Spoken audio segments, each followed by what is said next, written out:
Hey guys, so I'm going to take a look at The Legend of Zelda Twilight Princess on the Nintendo Wii. So of course I'm doing this in celebration of the release of Twilight Princess HD on the Wii U. But this of course is the original release, and we have a very stylish looking front cover. You can see we've got this beautifully rendered artwork of Link, looking honestly much more adult than he does in the actual game. Kind of on this gold style, and we've got all this embroidery and really cool aesthetic in the background. And then of course we have the Wolf Link, again looking very, very threatening and cool.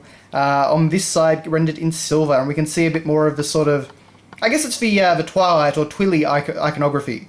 But yeah, very cool looking front cover, very stylish, and of course we have the Hyrule crest in the middle right there.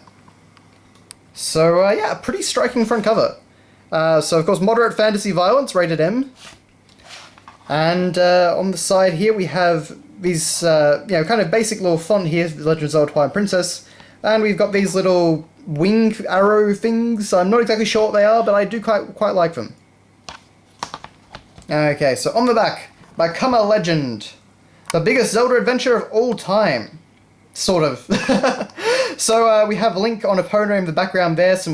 All the artwork really for Twilight Princess is incredibly beautiful. And then we have Midna and Wolf Link down there. Kind of the parallels of the two. And, swing the Wii Remote and nunchuck attachment to wield your sword and shield. So, of course, you could aim your bow, you could swing your sword, showing off how good the game looked, at least at the time anyway. The game has certainly not aged very well, in my opinion. And I was not a big fan of how it looked back then either. At least in terms of the bloom lighting anyway. That is one thing that I'm very glad they got rid of from the HD version. Okay, so then on the disc we have this beautiful gold rendering, again, of Link. And again, the artwork in this that was made for this game is incredible. I just wish that the game itself actually reflected more of the artwork, because in my opinion it really doesn't. And but yeah, we've got this beautiful sort of gold aesthetic, gold on the Legend of Zelda logo. It looks really, really good. And of course this was a launch title for Nintendo Wii, so if you were picking up a Wii at launch, you were most likely grabbing Twilight Princess. We have a always exciting health and precautions safety booklet. And then we have our manual. So it is actually in full colour, and it does have some artwork. So, not too bad for 2006. So we have the Hyrule logo on a single page for some reason. And then we have this incredible piece of artwork, basically showing off a ton of things from the game. So again, we've got Link on Epona, we've got Wolf Link and Midna, we've got some of the Twilight monsters.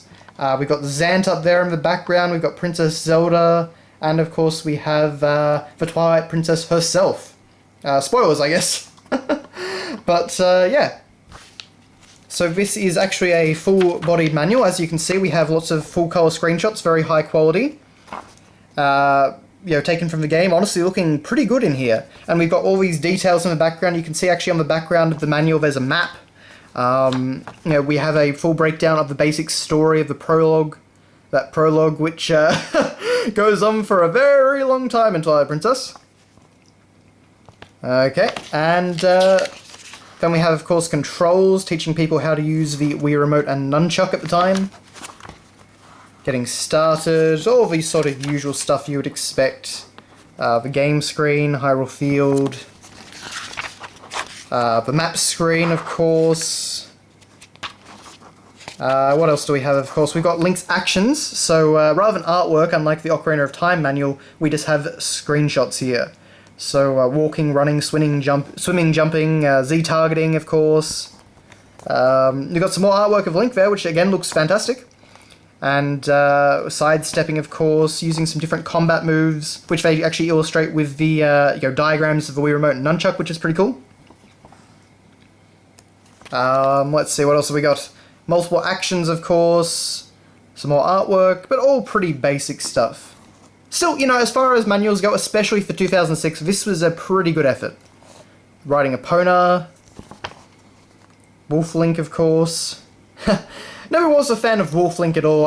Because they made it so that basically all of his enemies had to be killed simultaneously, you had to take them all down at the same time, otherwise they'd just revive. It kind of limited what Wolf Link could actually do in terms of combat, and in my opinion, the combat scenarios for Wolf Link are very, very boring. I would have honestly just not had Wolf Link at all in the game. But, that's the way it goes. I have a lot of issues with Twilight Princess. It is one of my least favourite games in the Zelda series by a mile. I'm actually one of the weirdos that would prefer to playing Zelda 2 to Twilight Princess. So, yeah, not a big fan of the game. It kind of disappointed me when it came out after, so much hype leading up to it. But we actually do have some great items here listed. The lantern, of course, making its return from A Link to the Past. Let's see, empty bottles, bombs, hero's bow. Yeah, this is honestly a really good manual. I'd forgotten how good this was. I'd forgotten that even at 2006, we could actually get something like this with a game. But clues for your quests, so basically, going through the early game stuff and giving you some helpful hints. We have some great artwork again of Link with one of the, I can't remember, the goats, I guess they were, basically, in Ordon. But, yeah, honestly a pretty good manual. I imagine that Twilight Princess HD will not have anything of the sort. Ah, yes, and then we do finish on the back of the manual with one of my favourite pieces of artwork from the game. This is Link fighting off some Dark Nuts, looking very menacing and honestly quite different to how they do in the actual game, which is kind of interesting. But yeah, the Twilight Princess, they really sold a lot of the artwork throughout its promotion, and the game kind of doesn't... It sort of resembles the artwork, but it couldn't really pull it off. It's, a lot of the characters aside from Link look very, very bizarre in the context of this relatively realistic world. So it was always a sort of art style that I liked in theory and I liked the concept work, just not so much in the actual game. And of course they really overdid the bloom lighting in that game as well. But yes, aside from my complaints, that was your look at Zelda Twilight Princess on the Nintendo Wii. Honestly, a pretty good package for collectors in terms of like manual and disc art and things like that. But yeah, I mean, if you liked Twilight Princess before, I imagine you will like Twilight Princess HD quite a bit. If you didn't like Twilight Princess before, I don't imagine you will based on what I've seen. It's not really making any widespread changes, just really small tweaks. Which are good, but, not quite enough to make me change my entire opinion of the game. But thank you very much for watching, guys, and I will see you next time.